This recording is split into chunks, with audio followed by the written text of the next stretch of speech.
Additions or deletions to the agenda? Number 9 needs to be removed. Okay.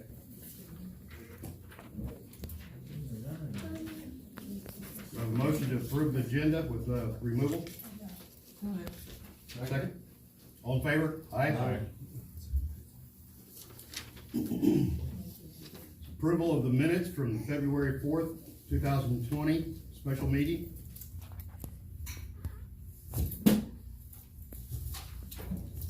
Do I have a motion?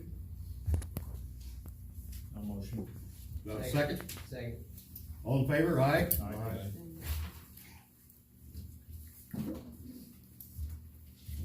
Did you catch that Cindy abstained? I did. Thank you. Okay. At this time, we will swear in the new deputy reserve officers. Come forward. Make a crescent facing the audience. If the relatives would like to hold the Bible, may come do so.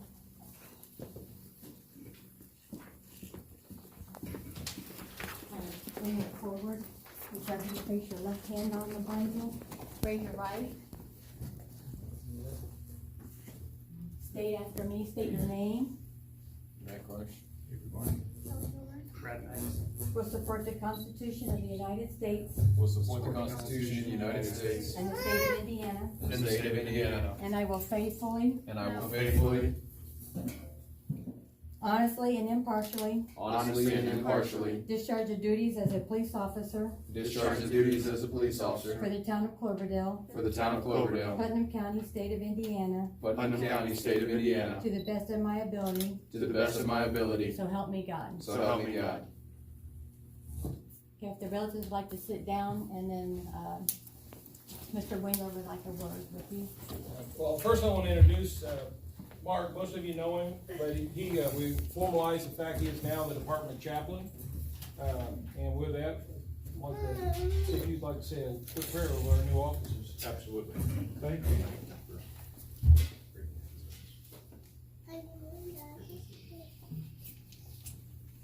Let's pray together. Father God, we come tonight knowing that there is that thin blue line between us and evil. And so, Father, we ask that you would be with these ladies and gentlemen as they go out to protect our community. We'd ask, Lord, for their safety, for their protection, not only for them, but for our current officers as well. And ask, Lord, that you would keep us from the evil that pervades this community and that would invade the community.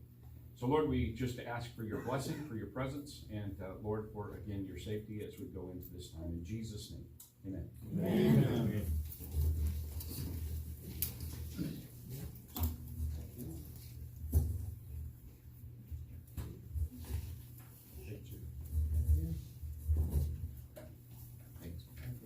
I can find somebody as big as Levi. So. All right. Give them a round of hand. They've gone through. The three on this end have gone through a 40-hour pre-basic and done a lot of field training. Lee on the far end has been doing this for about 3 years in another community, and Kevin's here with quite a bit of experience under his belt. So very blessed to have him on board. Thank you.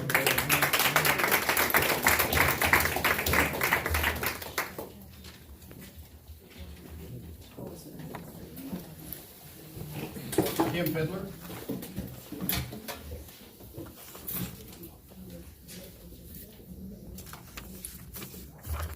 Good evening.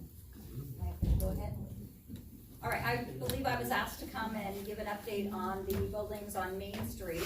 I would say that I was able to obtain my demolition permit and building permit on January 3rd. I have contracted with Spiker Excavating in Greencastle to work on 9 and 11 North Main Street, and they've been trying to work with the other business owners as well. Am I okay to give an update on some of the others, if I have that? Or do I have to stick just to my buildings? Go ahead. Is that okay? Okay, because I know today at least my awning was taken down and they're beginning to work on things, and they thought that probably it would be about 3 weeks to get everything finished. So I know they're working for Brenda with 1 North Main Street, and Spiker Excavating gave an update to me via email, so I apologize, I'll read it. Scott Beasley owns 3 North Main and 5 North Main. So he is going to contract with Spiker Excavating as well. They've emailed him a contract and we'll have that back soon. They have obtained his demolition permit and building permit, because I guess Wayne was gonna be out of town for about a week. For Tamarindo, they are working with contracting with him as well. It's Spiker Excavating again. Meeting tomorrow to take care of paperwork, and paperwork has been sent in for his permits as well. He took care of paying for that. So depending on the weather, tomorrow and Thursday, there may not be a lot of progress, but they will have to see what happens weather-wise, but hopefully, everyone will notice the progress that we have had, so good news. I appreciate Awesome. the opportunity to address and would answer any questions. And is that all the buildings have? So actually, that would be 1 North Main is being worked on with Spiker, Okay. all the way through 11 North Main, which doesn't include New Moon, but I'm not certain that they're required to have much work. They've been open since after the collapse, so I can't really speak to that. But Perfect. the owners of that building are here if you wanna hear from them. I say that works. Okay. Thank you, All Kim. right, thank you all. Beth Brummett. I've got several issues, and I'll start with my first one. The last time I was here, I was going through zoning that I didn't need to go through. But there's a cistern on that property that I would like to fill in. There's an oak foundation sitting close to 231, and I have a load of rock there. I'd like to put that flume and that foundation and that cistern before a kid falls in. What property are you talking Yes. about? The one I was here the last time with the zoning, I went through all this and it was already zoned correctly. It's the one right by Casey's where I was gonna build and I chose not to build now. Do you have an address? Sure, cause I've got all the zoning paperwork here. Let's see, it's on. Hold on here.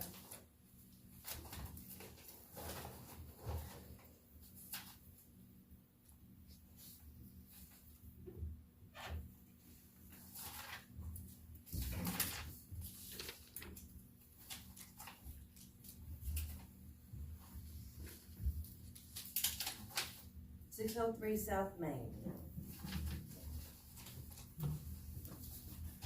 603 South Main. Hold on. Let me look.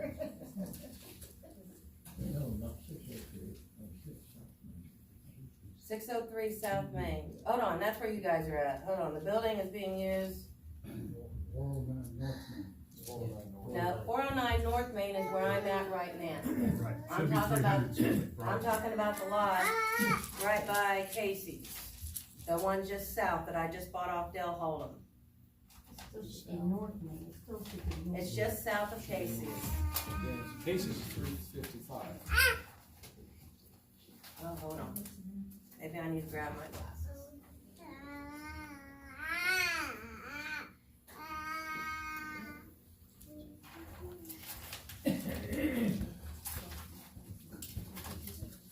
I don't know, I've got several issues here, so.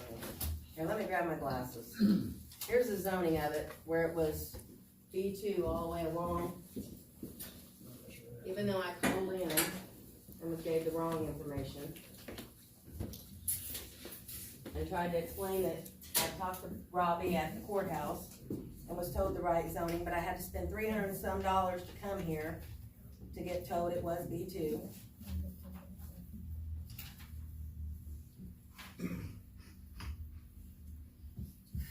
.154 South Main Street, let's see, Town of Cloverdale, that's you guys. Regarding the application for a variance of zoning on a property I-603 South Main. Cannot be.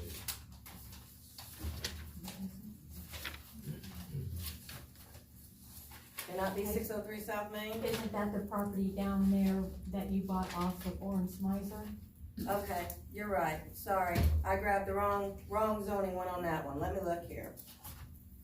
But I can tell you this, it's the lot right by Casey's, and this is where it was zoned.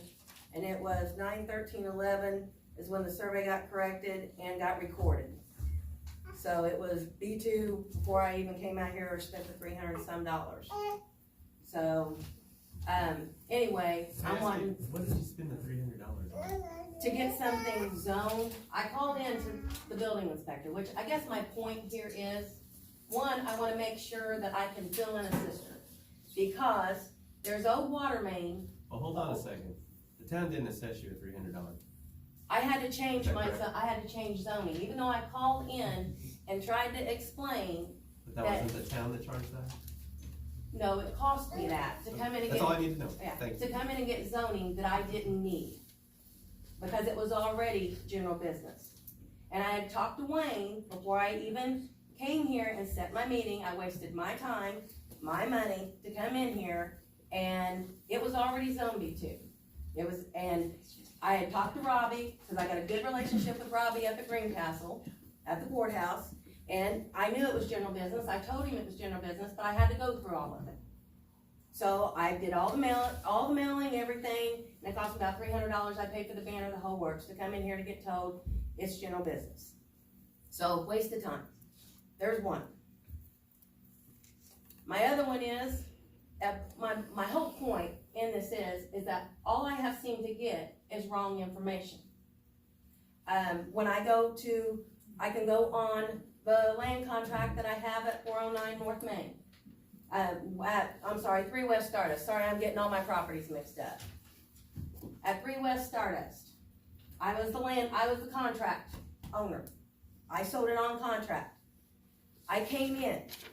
There was an addition, a small addition that wasn't finished. And I was writing up my contract buyer to give him 30 days to make sure everything got the way it was supposed to be. But I came in to the town and I didn't need 24 hours or anything else, which that's fine. And I was given this construction design release. This is for the first one. And I was told that, and this was at the 1st of March, 1st of September of 19. But this release date was July 18. I was told that they were behind, that he'd been up there every day trying to get them done. So I write my contract buyer and I tell him, you're out of permit. I got wrong information. So once again, I get a little stupid because I got the wrong information. I came in, I asked. It wasn't like I just went on my own, I asked. Come to find out that as long as they continue to work on it, that this was okay. That even though that original permit expired, it was okay. I got that from the state, but then another addition got put on the building that I own, which luckily I don't own the building now. Eric Heyman now is the owner of it. So, but I got the wrong information again. I continually get the wrong information. I ask, but I get the wrong information. Then, the most upsetting thing to me is that before the election, I get this, meet the 2020 candidates, and this anonymous letter trashing a lady on credit. It's got all her credit, marriages, everything. Got put in my door. Nobody signs it. I don't know who did it. Nobody wants to sign it. When I do something, I sign it, whether I screw up or not, folks. You see me making a mistake, you're seeing it. But I don't know who did this. They put it on my door. They came in the dark. They don't even come during business hours. Anything that you do in the dark and you don't sign usually means it's not something you need to be doing.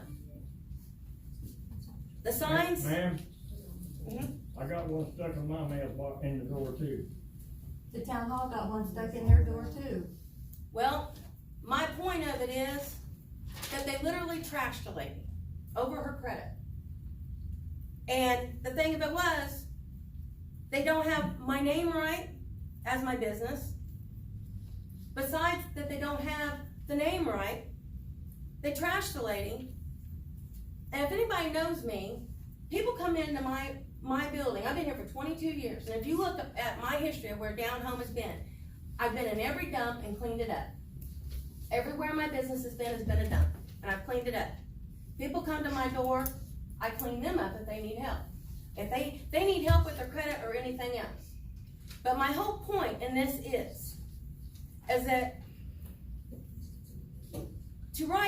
for this to be out here and used for the election for anything. I had a baby that was born with a hole in his heart. I was lucky that I didn't file bankruptcy. $80,000 in, I was moving him around like a beanbag to pay my bills. But some people aren't that lucky. And nobody bothers to ask why. They just trashed her. Put the wrong information out. And it's wrong. It's 110% wrong. I've been here my whole life. I'm not about trashing people, I'm about helping people. And then I get this put in my door, trashing this lady, because she just so happens to be running an election. It says I sponsored her. So everybody wanted to know I was a part of it. Well, that's fine. My whole point is this is wrong. And whoever did it, I'd like to know who you are, because you can't come to my building. And this is so unfair. It's just not right. You know, people get cancer. I can think of somebody on this board in this town building that just passed of cancer. You never know what's going on, and to think that, to put this out here, that she's not capable of holding a job because of something that they think was on the credit. My whole point in this is that no one bothers to ask why. You know, if you're a wife taking your husband for treatment, if your kid's got sugar diabetes, you know, there's all kinds of reasons out here why your credit might not be perfect. But it doesn't mean that you can't hold office. And it also doesn't mean, I can say in 22 years, I've never seen anybody trash somebody running for election this way. Okay. In the town of Cloverdale. Okay. Does anybody, okay, well, can I ask this then? Was this shown to anybody in the public, this write-up on this woman's credit in this building? Was it? If somebody walked in here, did anybody in this building show this woman's credit, this whatever it is? Because it's not her credit. Are you accusing somebody? I'm asking. Are you accusing someone? I'm asking. Well, what is It's really not the forum to address that election, and that's. Well, I have been told one thing. My whole thing of it is, How come you're not standing up for me? I've been raked over the coals too. People have just sit here and just told all kinds of lies about me every time the election comes up. I'm gonna ask a simple, I'm just asking.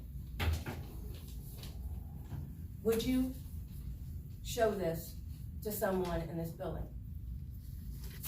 Would I show it to them? Would you? Are you accusing me? I'm asking.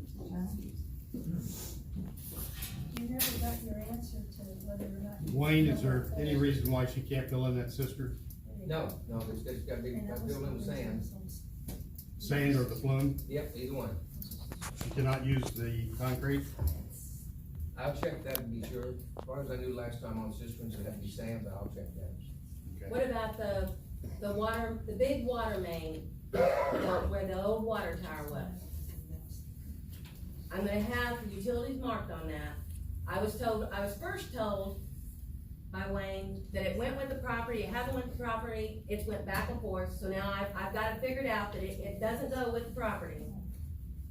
When I go filling that in, I'm gonna have everything marked.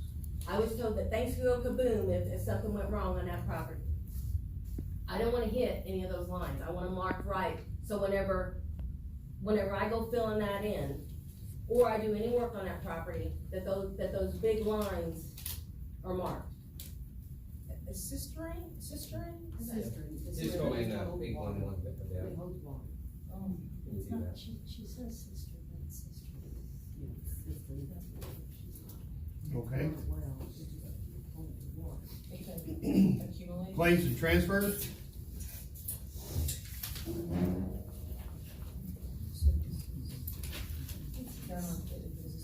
the general, Oh. 9 was taken off. That was omitted. Taken off. Okay. claims and transfers general is $229,434.96. Do I have a motion? Motion. Do I have a second? All in favor, aye? Aye.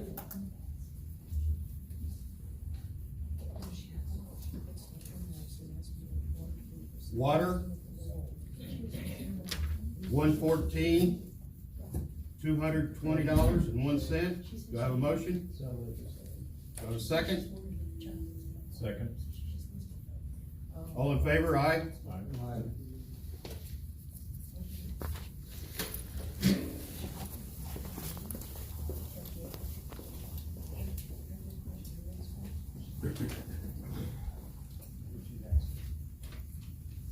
Wastewater, $75,054.19. Do I have a motion? Do I have a second? All in favor? Aye?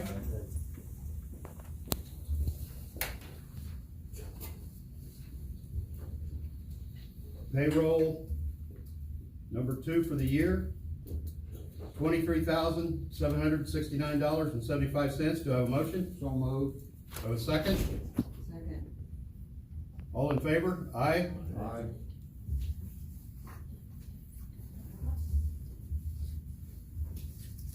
Payroll 3, $22,186.87. Do I have a motion? So moved. Do I have a second? Second. All in favor? Aye? Aye.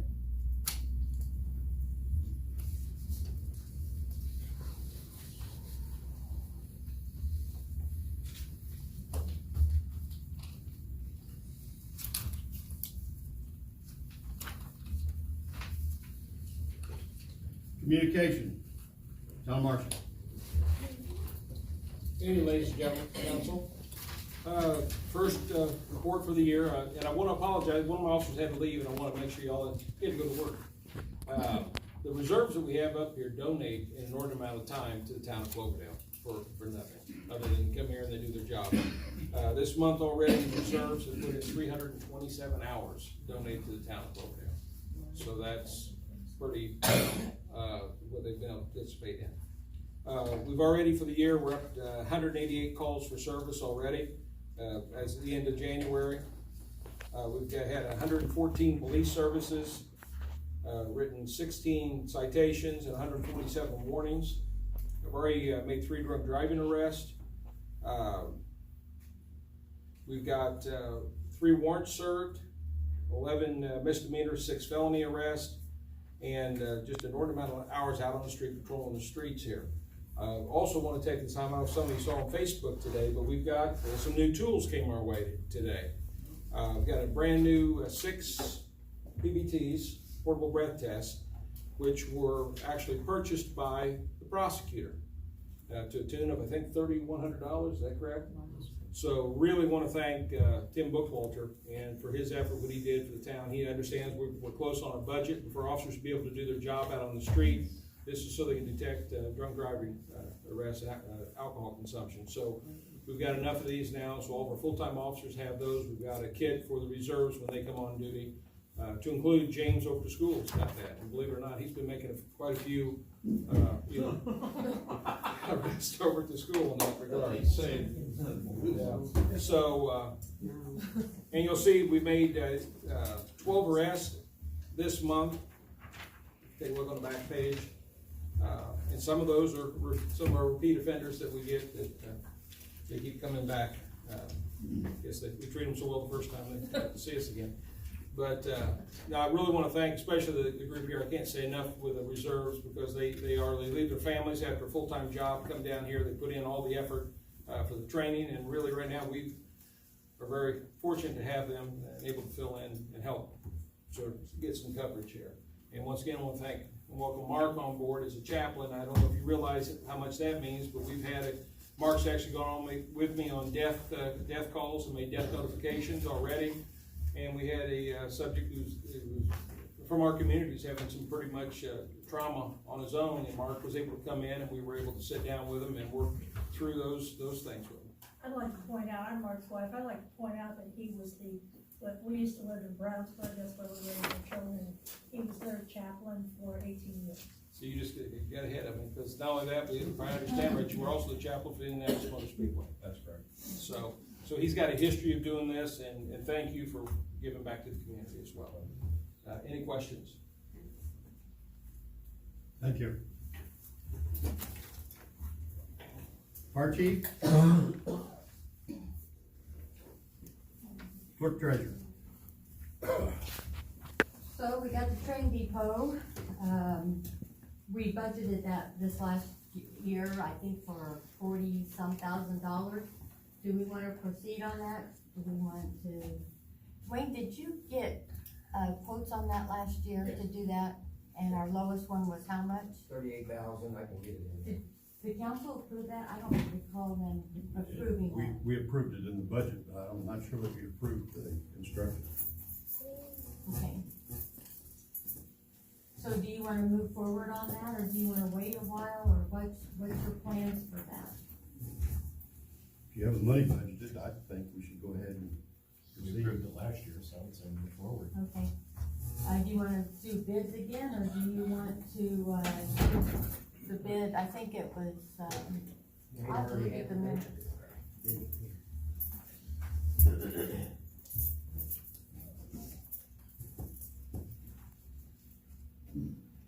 Bid was $38,605.91.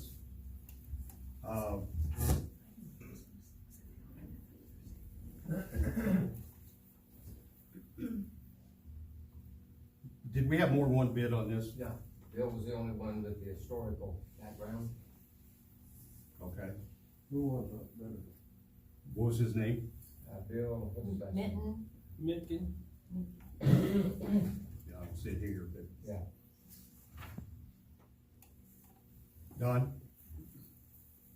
If we spend this $38,000 to restore this building supposedly for historic purposes, what are we gonna do with it? Well, presently, we have a possible renter for it. Oh, that was the reason that the chamber gave it up, was because it was rented. the library was interested in, and also as, Right. doing books. If it's for- returned to a historic situation, it probably will not be as rentable or as comfortable rentable as it is now. Well, it has to go back historical, so it's gonna go back historical. Mark? I believe in the contract to give it back that it's got to be used for educational or historical purposes, which would necessitate taking it back to its historical, construction. But then if we're gonna rent it, that doesn't fall within the category that the chamber It's gonna gave be it. rented for educational purposes, as I understand it. Being in business in Cloverdale is an education. Trust me, I know. Don't do that. Well, you've been here 30 years, Don, you ain't left yet. He's a slow learner. Haven't found anybody smart enough to buy me out.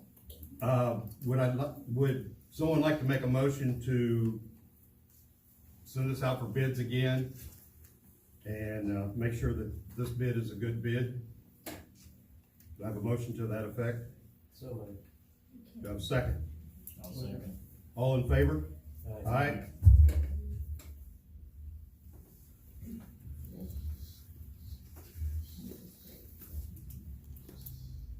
Cheryl, do you have anything else? I'm catching up with you here. Okay.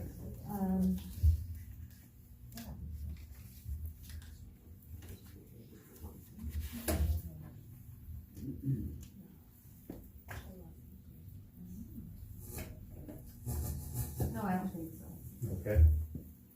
Town manager? Good evening, everyone. Work orders for January, we had 96 work orders.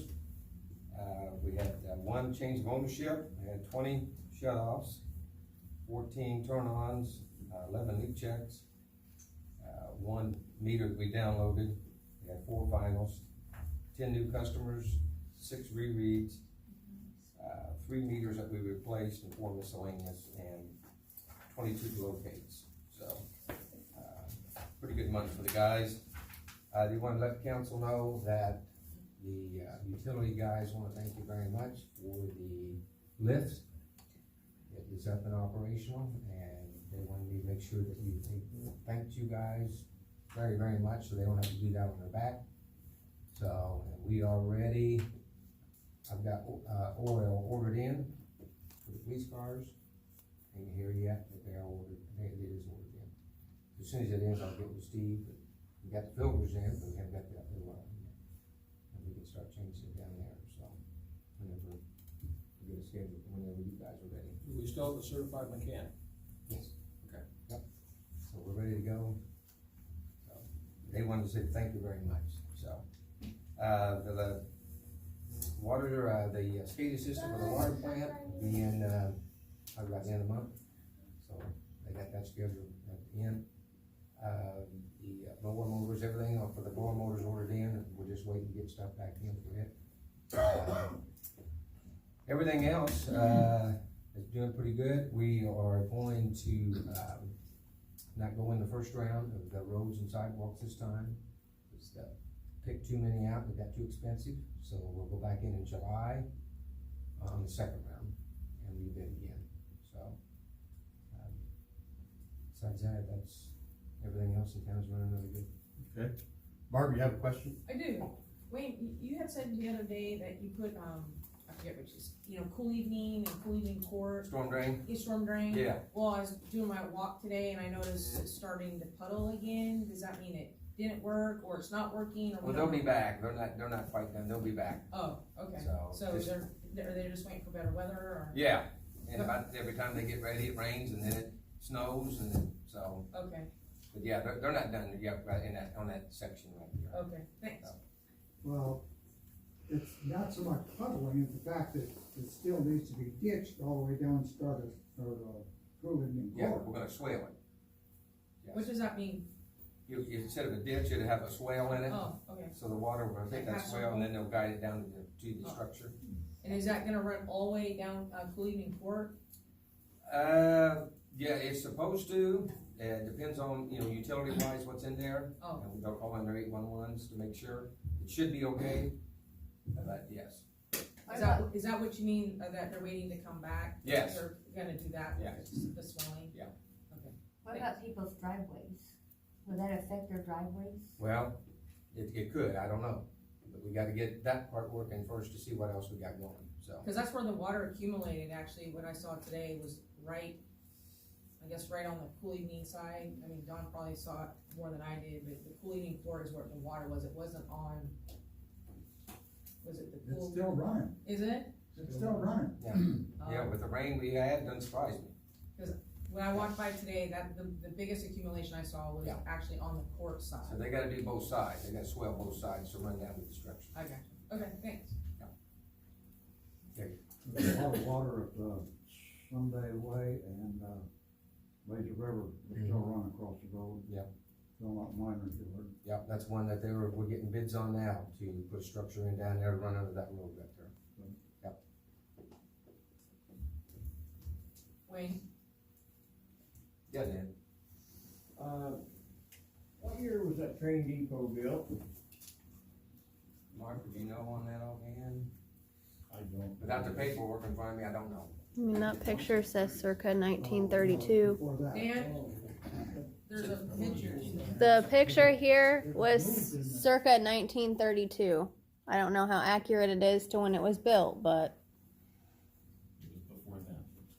I'm sure it was. I'm sure it was way before then, absolutely. Before 32. I would Oh, say, yeah. It's a teen or before the teens. I would say Oh, wait. 1900s, early. So, we got a picture in here of 1883, and I don't know if the railroad was through there. Okay, does council have anything else? Thank you. Building inspector. Yes, the, owners of 1357911 do all have their demo permits, building permits, got them all today. So, Joe Spiker is up there working. Depending on weather, snow's coming in, so he said he'd probably be gone the rest of the week. So, I was up there talking with Joe today, so, looking pretty good. So, weather holds, they get done a lot quicker, just have to plant beer. I'd like to address on Beth Brummett, we did mix up on that one part up there because of that tower, that property, so it was kind of issue-y, so that's why we sent her to the lobby to make sure she got exactly what she needed, and we didn't get it wrong, so. But anyway, yeah, and then on Lou's, I'm not really sure, if the first owner, he bought it and got everything going, and then I guess he sold it to her sometime, and got it, and then she sold it again, so. Everything on Lou's is fine until this May, the permit runs out to finish the outside, everything else has been done. All the bids that went out today for Main Street. Is that right? Bids? Or the permit going? Yes, all the way up through there, yeah. And they're good for 1 year from now? 1 year. Okay. Yes, sir. Okay, thank you. Redevelopment. Redevelopment, we met, got the officers in place, just kinda catching up from last, year when we had our meeting, and, they got some homework to do to bring in, I'll have the minutes online for everybody. They're in your packets, actually. Yeah. That's it. Okay, thank you. Stormwater, meetings online. Planning, BZA. Anyone have a report? Okay. There's one more. Well, I'm the secretary. Yeah, let's go. I want to go. You're the president. You need to stop telling me what to do. Hey, you're making me miss my life. I'm gonna take that as a compliment, Dan. Good evening, everyone. Dan. Yeah, talk to the man. That's my husband, Greg J. I'm Barbara J. I was voted to be the president of BZA committee. I see you're smiling at me, thank you. I know. I was voluntold, is how I like it. If I'm not mistaken, Debbie's the secretary, and she's gonna correct me if I say anything incorrectly. If I'm correct, we nominated and then voted on officers, and there was no other agenda items. No other business. Is that true, Mr. Wingler? You were there? Thank you. Thank you. Thank you for all your help. Nice to meet you. My name's Ron. Adam, nice to meet you. Thanks for being here.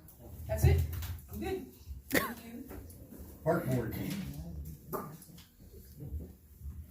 You make it feel better now, Dan? Okay, new business. Farm ground bid packet, advertising in the paper. It's our annual February, we put them in the paper in March, they get turned in, I think you got a copy if you wanna pass it down to each of the council. It's online, and I will have it in the newspaper, I will have it printed twice in the banner graphic. What is it? So at the wells, we have some farm ground down there that the farmers can actually, put some crops on. They're not allowed to spray chemicals or anything, so it's, a no plow, and they have, they bid on rental, Department. property on rental. Okay, thank you. Do I need your permission to go ahead and put that in the paper? Do you have a motion? A motion. Second? Second. All in favor, aye? Aye.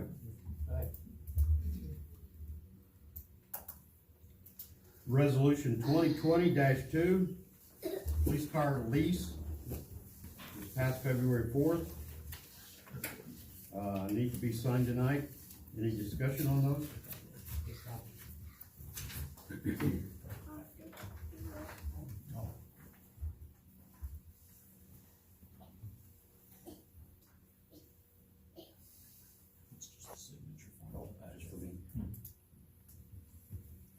Can you explain what that is?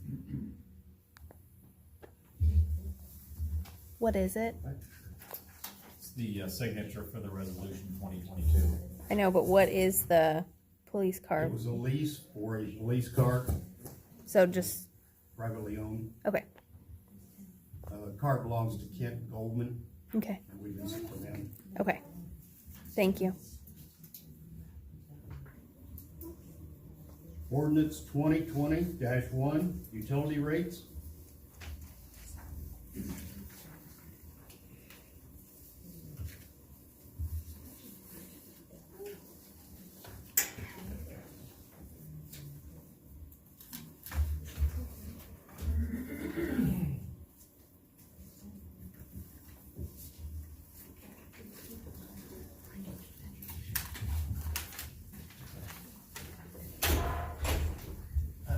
Council, I wanted to just briefly tell you, so in conversations with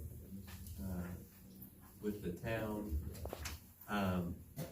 after reviewing our current rates for the town and trying to think of ways where we could potentially, well, there's a couple reasons that I would ask the town or ask council to consider potentially looking at rates for the town.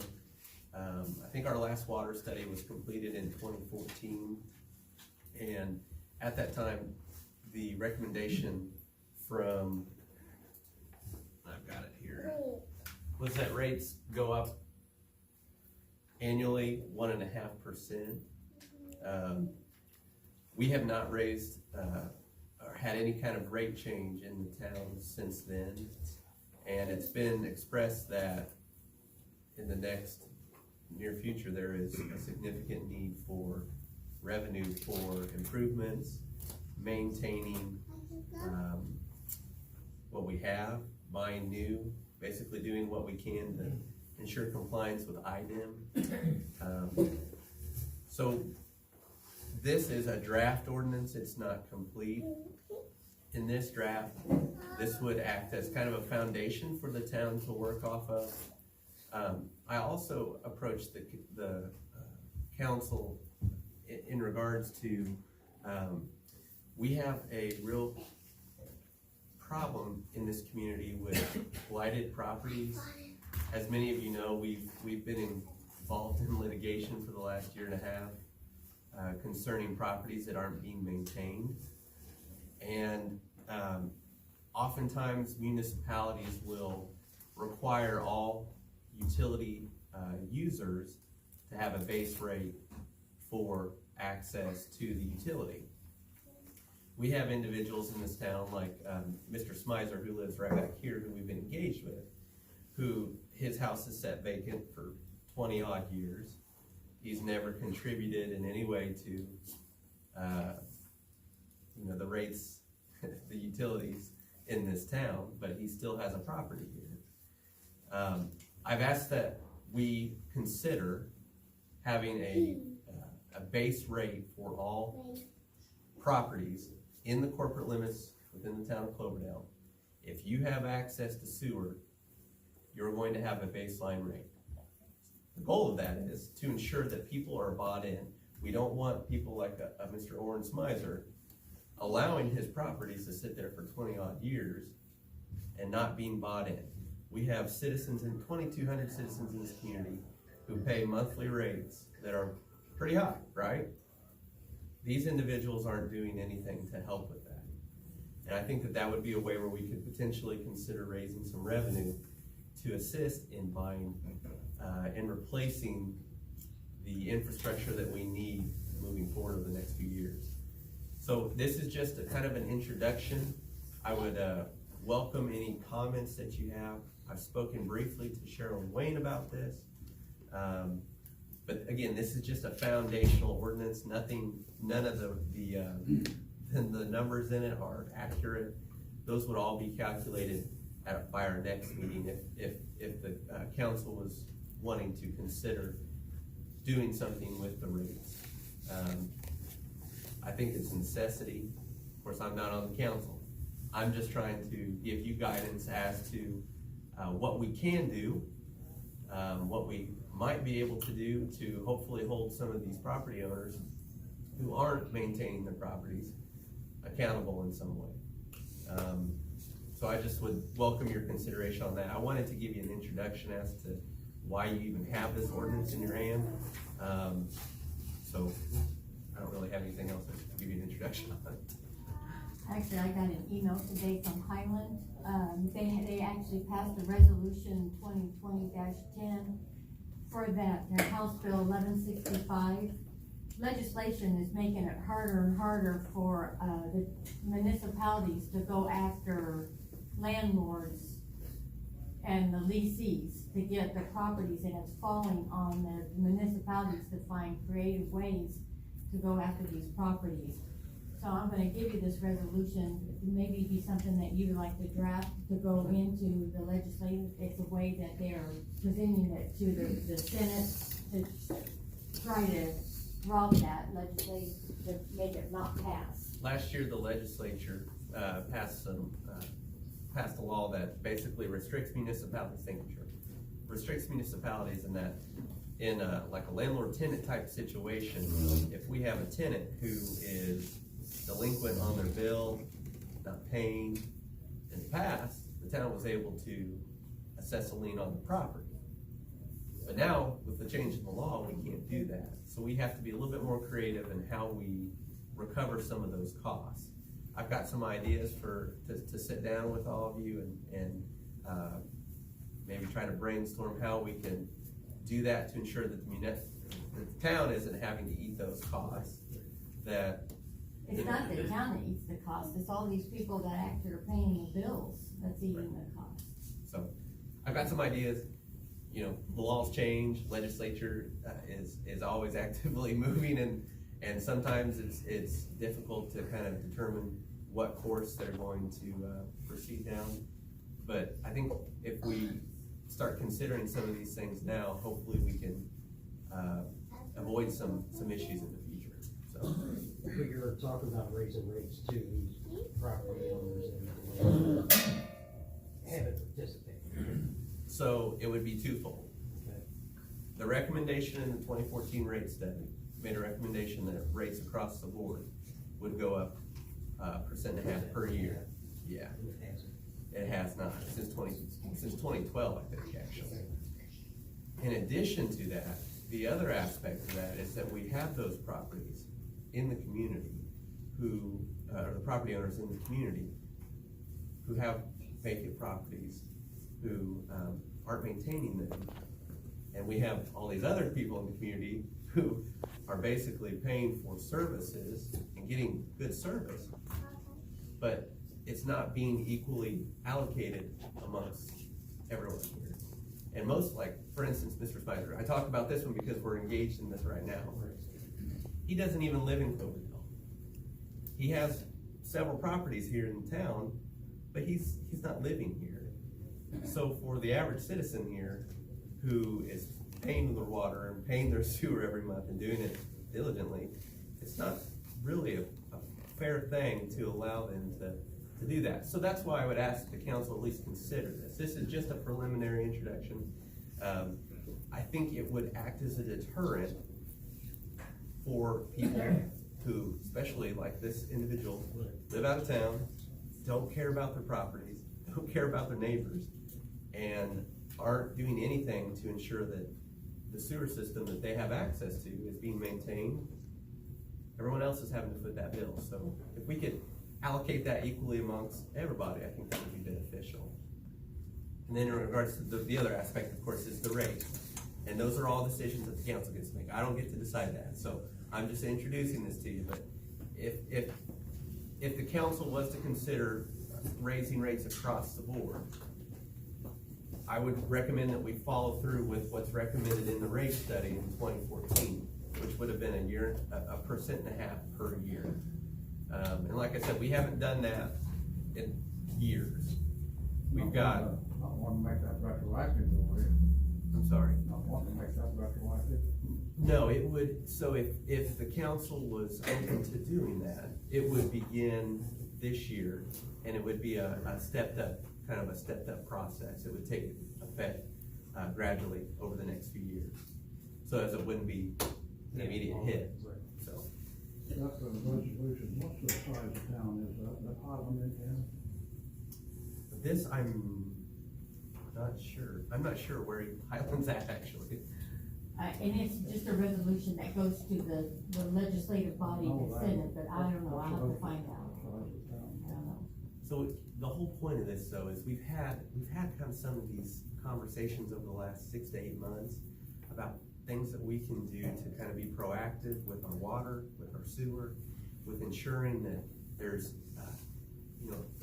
it's equal amongst all citizens, that we don't have folks out of town doing that, where they're just having properties and not maintaining them. But also, we have these changes in the legislature that we're trying to be conscientious of. So it's constantly changing. My goal is, because this, procedurally, we have to go through a very detailed process. We have to publish, we have to have public meetings on all of this. If we could do it all at once, to avoid having to multiple meetings and carrying on and on. It wastes time, it wastes money. I'm sure you all don't want to have to pay for anyone to be here, me including that, in that. So my goal would be, if I could make a recommendation to council, it would be to do it all at once. One fell swoop, be done, and get it over with. So. Any other discussion? Don? Before this is given very serious consideration, I think the entire proposal ought to be printed in the newspaper so that everybody can have an opportunity to digest it completely. The proposal here, that seems to me that the community in its entirety is going to be penalized because of the target against one property owner that has been misusing his properties over 5, 10, 15, 20 years, whatever it is. And I can And I don't think that's quite the fair approach to be taken by any ordinance of the town of Cloverdale. May I just respond briefly? So this is just an introduction.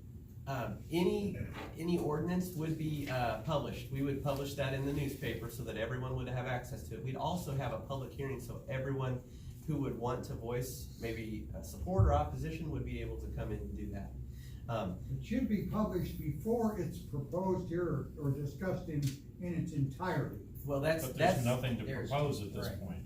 This is just a discussion over whether the council even wants to proceed down that direction. In regards to it being assessed against one individual, that isn't the case. And that is partially the issue, but it's not the entire issue. We have dozens and dozens of properties in this community that aren't being maintained. And the rates, the baseline rate, I would want to say, with the proposed for like the property back here that's not being maintained, having that baseline rate, the average citizen who's consuming water, who's using sewer, It's going to exceed that. yeah, it's not gonna affect them because they're already paying that. Right. This would affect people who aren't using any utility services. So any contention that it would be directed towards everybody everyone would be penalized. That's not true. It would be geared towards individuals who aren't using any utility service at all. So, I just wanted to respond to that. So what you're saying is it'll take some relief off of those of us who do pay Yes. into the system, we're not gonna be penalized. No. Oh, yeah. If you're using, the goal is, if you're using a certain amount of water per month, you're already paying this fee. This is going to be assessed towards individuals who have vacant properties who aren't using the utility at all. Who have utilities on their properties, but they're turned off at this point? Yes. So this will penalize them, not me. And I don't wanna say it's even a penalty. It's about what is fair here. We have individuals in this community who pay extensive rates, right? Extensive, high rates. But we have people who aren't even in the community doing anything to assist in that. Hey Daniel, I think I can help So- you. So the town itself has a minimum, like your sewer rate and your water rate is minimum. If you have service, you don't use any, but you have service, just it's on, you get charged that minimum rate. Right. So I think what Daniel's trying to say, and correct me if I'm wrong, is that even if we don't hit our minimum rate, if we don't use any water at all, we're still going to get charged that just to have the option. So the people that have the properties there, that have the hookups there, they're basically, I have to pay it just because mine's on, but yours just because it's turned off doesn't, even though it's the same piping, it's the same utility, it's just one's on and one's off. This is very common in municipalities because it acts as a deterrent from people purchasing properties, not living in the community, not renting those properties, and allowing them to sit and fall apart. Yeah. Which is what we're dealing with. Most communities are dealing with that. It's a issue in the state of Indiana. But I told in conversations with both Wayne and Cheryl, if we had, let's just say hypothetically, we had 60 properties in this town that didn't have any sewer or water access, okay? They're sitting there vacant, blighted, they look terrible. We charge them a $50 fee per month. That's $3,000 a month. Take that times a year, $36,000 a year. Times 5 years, you're almost at $200,000. That's revenue that we're not getting. That's money that's not going back into the sewer, not going back into maintaining what we already have. So that's why I'm bringing this forward, because I feel like it would be an opportunity to ensure that we're not having to take out more bonds, we're not having to take out more debt. We're able to ideally raise the revenue from within without having to go into debt. And would that money, would that go to pay off the current bonds that are already there? Yes. And help with, the sewers and. Well, we need to water line. redo a bunch of sewer lines, and, Yeah. I mean, there's a Yeah. lot of work that needs to be done right now. I asked Mr. Galloway before the hearing, I said, just give me an idea as to what we need to replace in maybe the next 5 to 10 years. He brings me a list, approximately $2.6 million. That money has to come from somewhere. So that's why my recommendation is to the council, if we can begin planning for the future, thinking down the road. No one wants to pay higher rates, right? $1.50 on every $100 isn't probably that much in the long term. But if you think about it, if we can start planning in advance for maybe some of these costs, I think that would be the prudent thing to do and probably the most beneficial thing to do. And then the other aspect, again, with the baseline rate for the vacant properties, that is simply geared for individuals who aren't using any utility service, who just have vacant properties sitting there. We want to ensure that there's equality amongst everyone. So everyone's buying in, everyone has access, everybody is paying their fair share. So. Don? Well, as a person who has rehabilitated more homes in Cloverdale in the last 12 years than anyone else collectively in Cloverdale, I take a serious objection to this approach to income. You're going to penalize, and again, this is targeted toward one or possibly two people. That's the target. For their properties that have stood vacant for 5, 10, or 15, or 20 years, I don't know. But if they can afford to let their properties stand vacant, that's their problem. But then why do I have to Why should look at everybody- it? Wait a minute, ma'am. When a developer puts in a road, puts in a development, they have to put in the water, they have to put in the sewer, they have to put in the road, and they donate those to the town of Cloverdale, or any other community that they're developing in. So I take serious objection to, and if the sewer lines need work, and supposedly we have been told over the last 5 years that the sewer lines in Cloverdale are continually being rehabilitated by being lined, and will not have to be replaced. Now, there was a recommendation for a large sewer line to be installed from up north there and coming down through over to the treatment plant. That was proposed a dozen or so years ago. I don't know if that's in the 2.5 million that you're talking about. But this is not necessarily a new situation, and targeting just the vacant lots or vacant homes. And then you get into this situation. Is it a vacant lot and a vacant home, or just a vacant lot that gets the assessment? So again, we're not targeting any individuals, any certain individuals. That's never been the goal.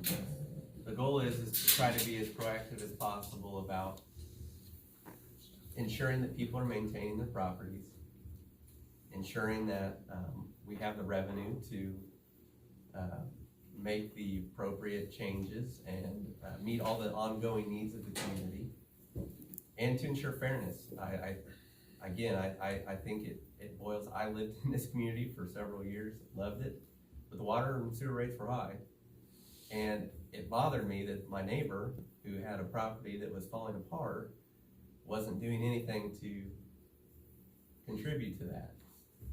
He didn't even live in the town. So, I mean, I feel like if we're going to do this, if we're going to consider these things, it's best to do it all at once. And again, this is just an introduction. We're only here just considering if this is a direction that you'd like to proceed. If it is, what do you believe would be a fair rate change that would be equally applied amongst the entire corporate body? And then in addition to that, if you were going to ensure that there was a baseline rate for all sewer access within the town of Cloverdale. So if you have access to our sewer line, you're not using any water, you're still gonna have a baseline rate. You have to pay that rate every month, just like everybody else. If the vacant lot hasn't been developed yet? No, only if it had a line to town there. I would think, yeah, only if it has actual access to the town's sewer line. If it's a vacant lot that has service, it would be paying the fee. So I would welcome some discussion on, I'll start, if this is the direction that the council would like to go. 2, if you were wanting to consider a rate change, what would you want that to be? And then 3, would you want there to be any kind of baseline rate for all properties, assessed equally amongst all properties within the community? And if so, what would you want that to be? My recommendation would be the $50 mark. I think that's fair. Looking at our rates,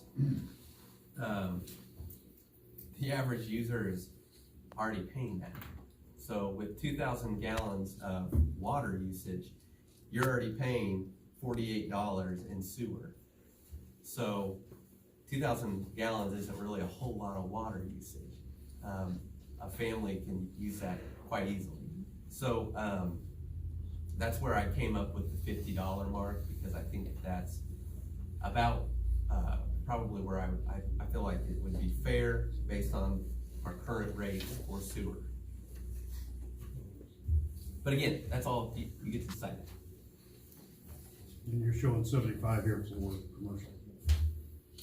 Yes, so rates would be equally applied from residential to commercial. So it would be and again, some of those rates in there are correct, but let's say hypothetically that you wanted to proceed with a 1.5% change in the rate per year, that would be equally applied through residential and commercial properties. So what we're doing in the utility room office is we're doctoring ours up to what we think it should be and the reasons why we think it, and then we'll bring it back to the council, and then we're asking the council to mark theirs up. Yeah, And so I guess if you'd like, over the next month, be thinking, unless you felt like you wanted to comply with what the rate study recommends, if you'd like to proceed with that, then we can kind of go ahead and get the ball rolling. We'll go ahead and publish the draft ordinance. We can hold a special meeting and kind of go through all the procedural steps that we have to. If you'd like more time to consider it for a month, think about what those rates would be, we could do that. I will follow your rule. So. What is the current rate study rate showing? Well, it's our current rates on sewer and water. Basically, these were the rates that they were in, I believe, 2014. yeah, and I think it's on that page, minimum charge per month, the present charge. Minimum charge for water, and it all kind of starts at that 2,000 gallon mark, is looks like $22.62 with tax and hydrant fee. Stormwater is a $5 fee, and then sewer at 2,000 gallons is $47. That comes to $74.52. So at 2,000 gallons, if you're using 2,000 gallons in the town of Cloverdale, your monthly bill is $74.52. If the council was wanting to proceed with a 1.5% rate change as recommended in the rate study, you would see a 1.5% higher beginning potentially in June or July, whenever this would be enacted. It's roughly $1 a month. Yeah, it's not a $1.50 1.5% increase. On- It's 100. Yeah, for every $100, it'd be $1.50.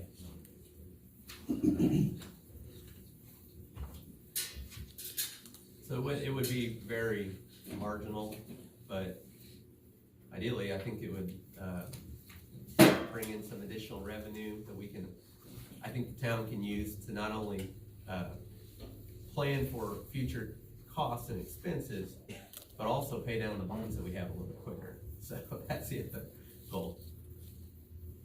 So Well, 1.5% increase on our water and sewer for the month, it's not a whole lot of money. It adds up over time. on the back too, on the very back page where it says Exhibit A, I included some of those estimates on potential costs that the town would be looking at in the next 5 to 10 years. And that's only, I believe, in regards to the sewer. That doesn't include water. So the water costs are gonna be an additional amount, estimated amount.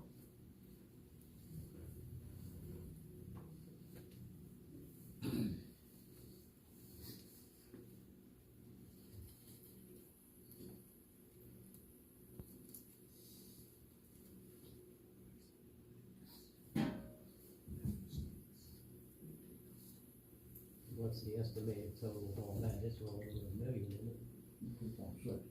Yeah, it's 2.6.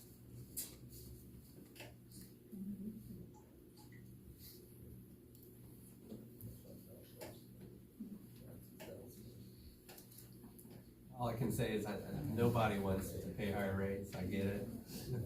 But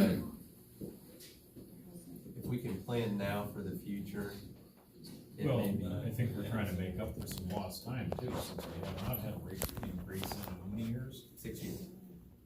6 years without an increase. I think a 1.5% increase is well within the means of an acceptable increase. Daniel, I might also say, will there be an incentive to maybe get some of those places, up to speed and get them rented? Because I know one of the things the council talked about is, starting to, for the ordinance violations of someone that's been sitting vacant for a long time period, so. The goal is, if let's say you've got someone out there who's a landlord who has 5 or 6 properties, if he's not using those or she's not using those properties, ideally, this might be a good incentive to get that individual to rent those properties. Not only is that gonna bring more revenue into the town, because then we're gonna have someone using water and sewer, but that's just a cost potentially that's gonna be passed on to the renter. Well, so, rural community, so bringing some. Yes. So, I just want to introduce you. That was a long-winded introduction, but there's a lot that goes into it. It's very extensive. Learned a lot more the last month and a half about this than I would have ever thought I would know, but I can't give you the recommendation as to what you should do, but I can at least advise you as something to hopefully consider and move forward. Just start. 1.5%.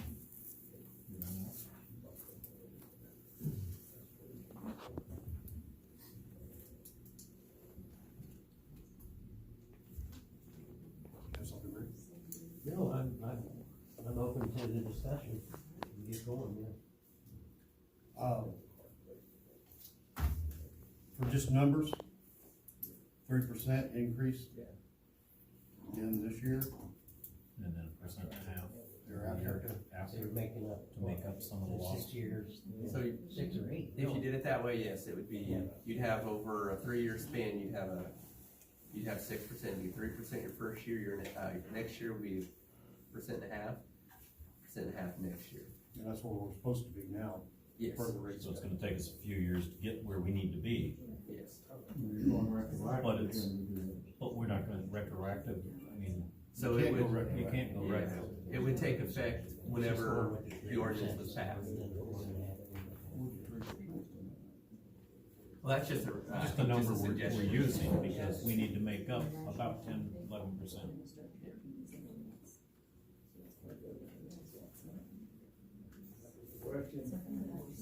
Yes. Well, I would just like to remind council that we are the only town in Putnam County that has a food and beverage tax. And I personally went to the legislature with Mr. Baird and got passed and got through the legislature and in effect. Brings in about $10,000 a month, almost $100,000 a year, and we've had 2 restaurants that have been closed. When those restaurants are reopened and doing more business, that income is going to go up. We're the only ones in Putnam County that have that. We're only one of 10 communities in the state outside of Marion County and the donut counties around Marion County that have that food and beverage tax. In addition to that, after this last 10 to 12 years of recession that the entire country has been in, we're finally getting back to the point where we can finance homes now, and new homes are being built, and Wayne has testified where there's been several new homes built here in Cloverdale. There is a $1,000 tap fee for the water and a $1,000 tap fee for the sewer. That's additional revenue that comes into the town. And as a developer, I pay that to the town when I build a new house, every one. So there's more revenue that comes into the town than just from the standard water and sewer rates that are collected. And I object to the increase, and I object to this other fee for unoccupied properties. The food and beverage can only be used for certain things, right? Correct, it was watered down quite a bit. Cannot be used on bonds, cannot be used on certain expenses. It can only be used for, I think, some repairs, isn't it? Anything for water, sewer, and stormwater, but it only brought in 6,000 last month. It's not no 10,000. It hasn't brought in 10,000. I can't even tell you when the last time it brought in 10,000. No, I think it was the last But my issue is, how many vacant properties do you have, Don? Is that why you're fighting this so venomously? No, I'm in the process of tearing some of those down and eliminating those. Okay, so then what's your issue with this? I don't know how many you have in town, but apparently you've got 50 of them. We had 116 empty homes in 2014 or 15 when we did that study. That is a lot of empty homes that, the regular utility people weren't getting, I mean, we're paying that and they're not getting any revenue or anything from those empty homes. And it's bringing down our assessed values, our property value is going down. And when you have a garden, you go out and you pull those weeds. It's time for us to take those weeds and pull them out of our community. It's time for us to clean our community. It's long past due, and this is one of the ways of us cleaning our community. The other aspect of this is when those properties sit vacant, I'm sure Wayne might be able to elaborate on this further. When they sit vacant, and the sewer is not being utilized, that over time, that deteriorates just like anything else. And that's all costs that the town is gonna have to foot, getting those laterals, working as they should. So again, this is another incentive to, ideally, if those utilities are being used monthly, it's gonna bring in more revenue, and it's gonna ensure that those properties aren't sitting vacant. So it's just one piece of a larger puzzle. You know, we're all trying to figure out, how do we keep these properties from sitting there falling apart? It's just one little piece, but it's something that we've not done, that we can, that gives us the additional benefit of bringing in additional revenue. So it's kind of one of those things that, you know, it's, like I said, it's just one little piece of a larger puzzle, but it's a way where we potentially can raise some additional revenue, but ensure that the properties that are in this community are being maintained and kept in a nice condition. So how do we pursue this? Do we need to? So I would ask you first, one, do you even want to do anything with this tonight, or would you rather wait a month? My motion, we table. Okay. For how long? So at least the next meeting. Well, I don't think we should make a decision tonight. Yeah, there won't be any decision making tonight. We have to. I think tabled is the wrong terminology we want to use. Obviously, we haven't had a rate increase in many years, and we're due for that. I mean, and we have to start someplace, and if it's increasing at 1%, people are gonna complain. If we increase it 0.3%, people are gonna complain. Nobody, I think we're at an impasse, so we need to have an increase to help make up for the loss that we have. And the longer we wait, the farther we're gonna be behind in that ball. Do we each need to work on these a little bit and bring those back to you? You can do that, or if you want, if you guys are ready to, at least you think that this is something that you want to proceed with, then let's start talking percentage points in terms of how we can, that way I can go ahead and start drafting the ordinance, we can publish, we can set the public meeting that we have to have, if you want. If you would like to table it for the month, then I would just ask that you consider, kind of be thinking if this is something you want to do, and two, if it is, where do you think a fair percentage point would be? So I would say let's not, tabling is probably not the best word for it, but come back next week with recommendations. Okay. As to amounts. Okay. So do you want to have a special meeting just for that? I think probably a special meeting just to come up with some amounts where we can sit down as a group. So that we're all on the same page, because right now it's kind of a guesstimation, you know, do we go 3%, 1.5%? You know, I think we definitely need to air some things out as far as numbers. Okay. What do you guys think? Gary? Yeah, cause we're not moving on it, I mean, we need to move to publishing and all this, and open meeting for everyone, and see where we're at. So It needs to be maybe a discussion, obviously, so Yeah, I'm good with the special meeting and just get parameters set For the next meeting. for the next meeting. Okay. Yeah.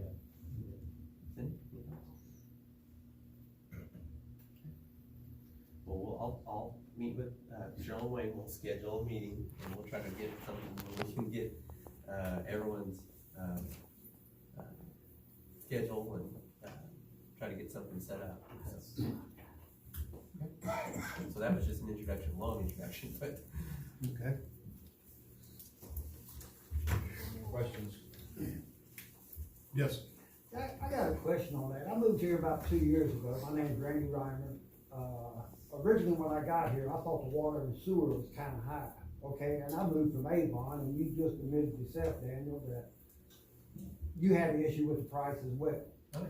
I live here, yeah. Okay, well, from my understanding back then, they said, well, the reason it's high is that they was having sewer and stuff poured in, and they had a bond, and if anything, when that bond comes available, then everything would go down.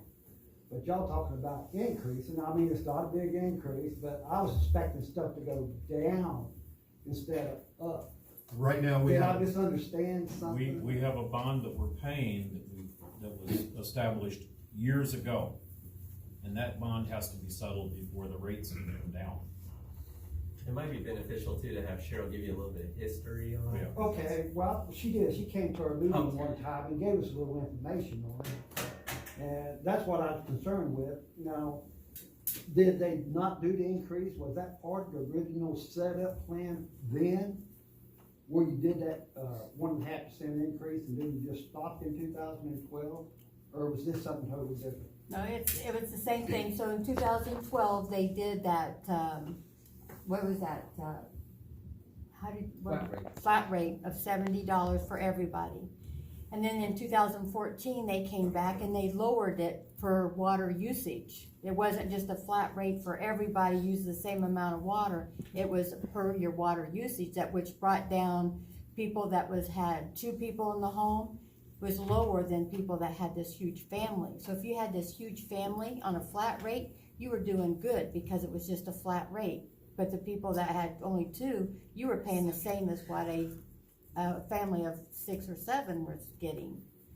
So then in 2014, they brought in this water usage.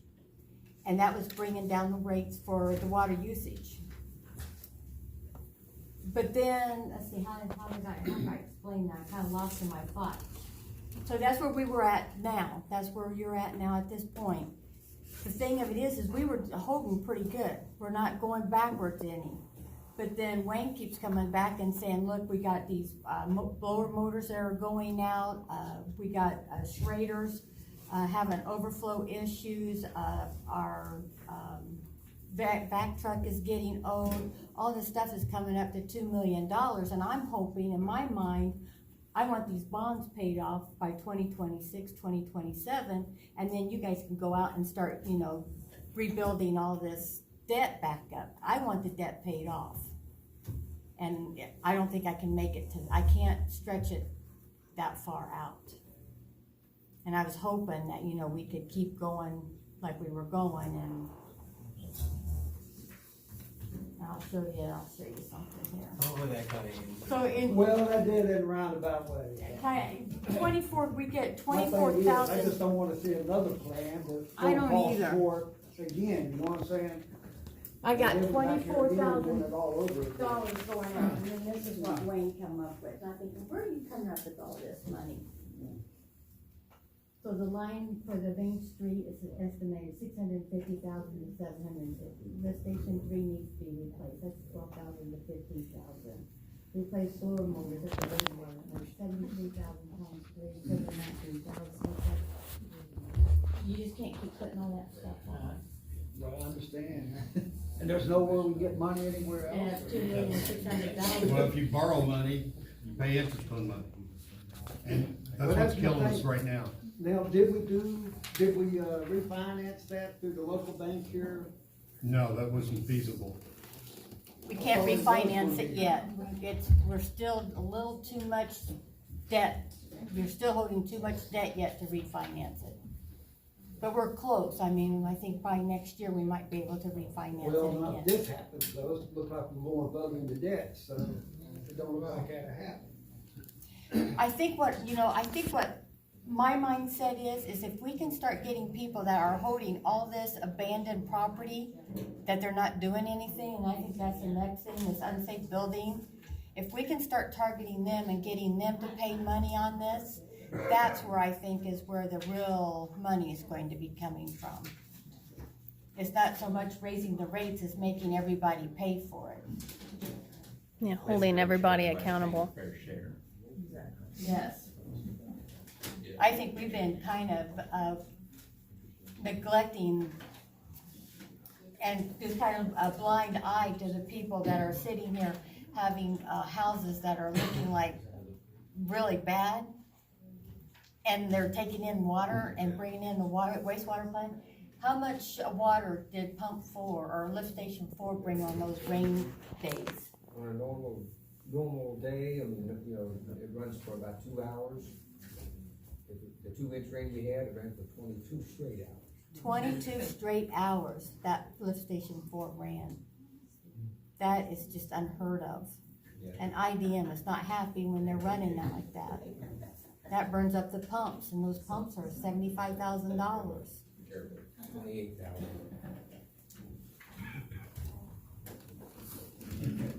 Cheryl, there's also a lot of people, like you said, people that don't even live in this town, who own property, they're just letting it sit and go rot.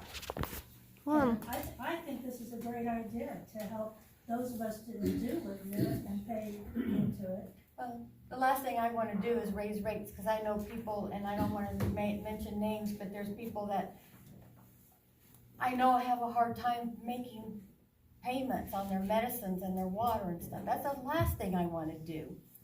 But there's other people that have a lot of money that they're sitting on, and they're Want to keep it. wanting to keep it, and they don't upkeep it. Actually, the property's got away from them.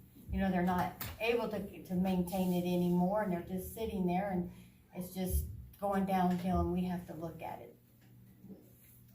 well, and that's another thing. The people that don't live in the communities, they don't have to drive by their houses that are falling down. And they don't see it. They don't care about it because it's not affecting their assets. Well, when you've got a property that's been vacant for 20+ years, generating zero revenue for the town of Cloverdale in that 20 years, that's what we're trying to address. I wouldn't say zero revenue when they pay taxes on it, I'm sure. $200 a year. I don't know how much, but they paid something. 200. And very minimal. I mean, I got the taxes for Stardust Hills. The taxes that come from Stardust Hills is only $211,000 is what Stardust Hills generates to the county. And what about, and now compare that to the town. $10,000 a year just on my storage buildings alone, and that's going up considerably this next year. How much does the town pay contribute in taxes compared to, that way, you know, when they think of Stardust and they hear 211,000, that's a lot, but how much does the town of Cloverdale? What was that? $1,647,000. Yeah, it was 1.4 or $1.6 million the other 2/3 of Cloverdale pays compared to the 211,000 that And Stardust that's not what pays. the town gets. That's just what the county receives. That's what the county gets.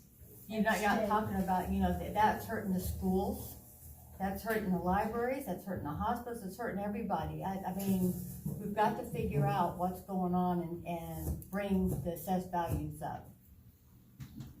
And I found just kind of, when I was looking into the taxes, I found that several people, actually multiple owners on the vacant list that kept popping up. I wasn't looking for them. I was looking for vacant properties, and the same 4 or 5 names kept popping up. And it really stinks that those 4 or 5 Let me just people. say the whole point of this, and the baseline rate, again, that's just one part of a bigger piece here, right? We're talking about not just raising rates, not just having a baseline rate for all properties in the town, in the corporate limits of the town, but also kind of planning for those future revenue needs that right now, it's gonna be a stretch to meet. So it's always better to plan when times are good for times that are bad, right?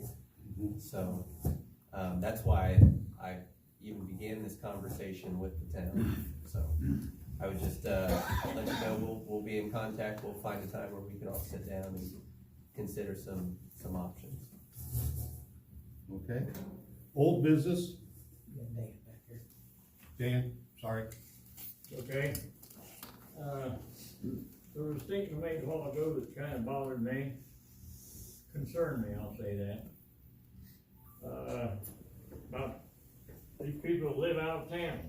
They live out of town. Well, you folks can check it out, each board member can go right down and check it out, but I think there's just two people on Main Street, and Main Street business owners keep this town going. And there's only two people on Main Street, business owners, that live in the community. The rest of them all live out of town. And I'm one of them. But I do my part, I pay my taxes, I pay my water bill, I pay everything. And that kind of offended me when you used the out of town people. Now, the next question I got, if we've got a handful of property owners over here that aren't taking care of the property and they're costing the town money, why can't, Daniel, this is for you, I'm sure the rest of them don't know, why can't we take those individuals to court and do something about it rather than to penalize the whole community? Well, let me just say, like I said earlier, this is only one part of a bigger puzzle here. The baseline rates that we talked about, we're also doing ordinance violations. Tonight we have an unsafe building law meeting. We're trying to do every possible thing to ensure that there is some kind of accountability on not just people that live out of town that own properties here, but people that live here too and own properties that aren't maintaining them.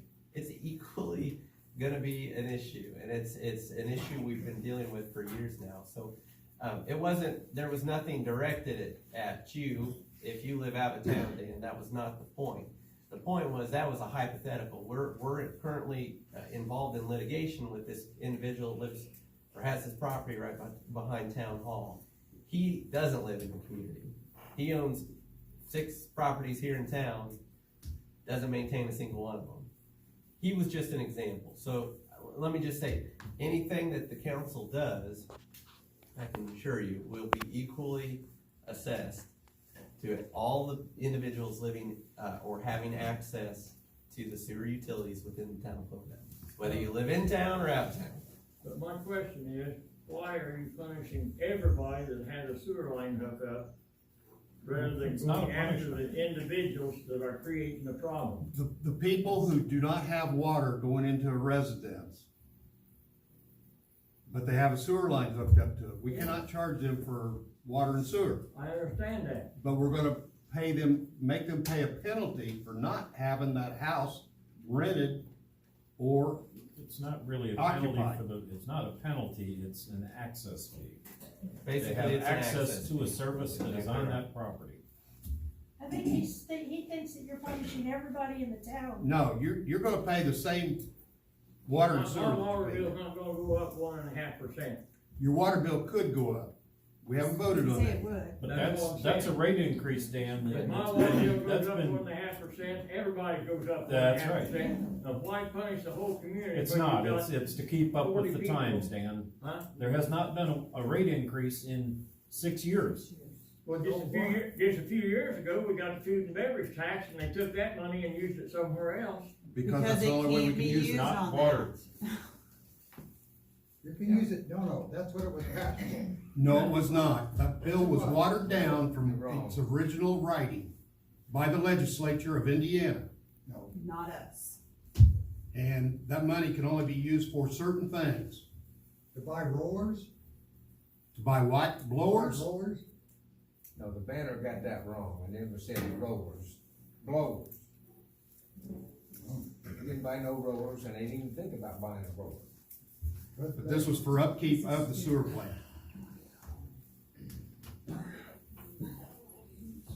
So yeah, we can move on to the next thing. I used to live in Jennings County, North Vernon.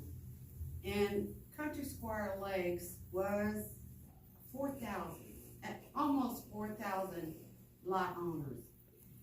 JNRU, Jennings, Regional Utility, Northwest Regional Utility, they went from $65 a month for 2,000 gallons. They went up to $85 a month, flat, for 2,000 gallons. Now that was just for 4,000 people. So I don't, I thought that was outrageous back then, but it's not no more. People are making more money, and you gotta take care of it. I mean, IBM, they had to, they done a failed loan to JNRU. And of course, we had to pay for that, the people there at Country Squire Lakes. But, I'm all for, keeping and maintaining. Like I said, they went from $65 to $85 a month for 2,000 gallons. Thank you. Okay, old business. North entrance of Stardust was tabled from January 14th. So as you all know, and I'm sure Mr. Getty may know, at our last meeting, there was, Mr. Wingler came and asked that the town do something about, there's a wall, right there on the north entrance. I'm sure you all are aware of it.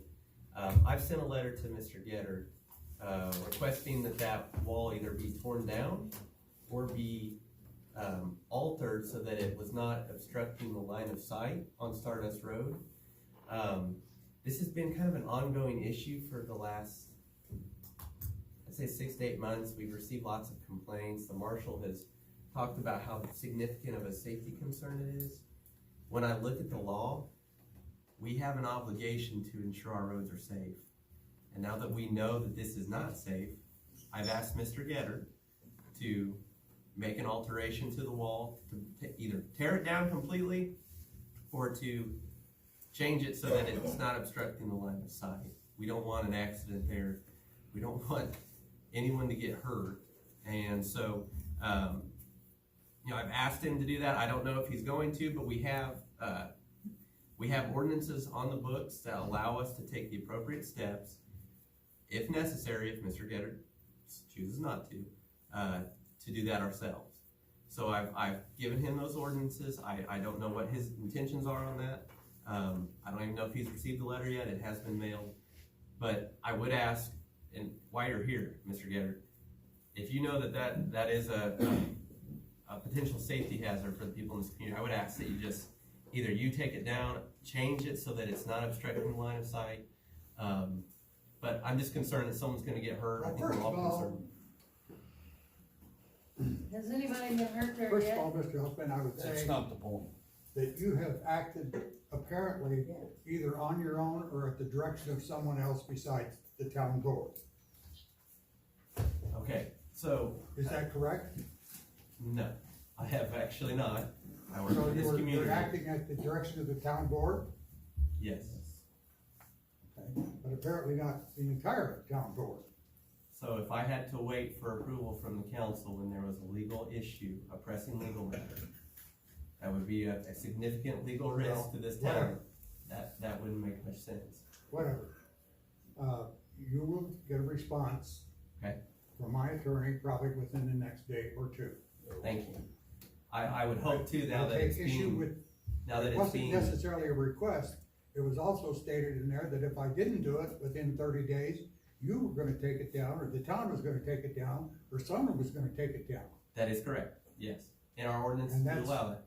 Well, That's why I would the notice suggest was that sent, and that asked not you be to do done. it yourself. But my attorney will be responding to you within the next 24 to 48 hours. I look forward to it, and I now that too, it's being filmed. and If anybody should be concerned about that wall or about that entrance, first of all, it should have been given proper consideration when the new road was designed and improved to go to C-Bar C. So the road should be engineers that tailored did to a that wall? road gave no consideration whatsoever to the flow of traffic.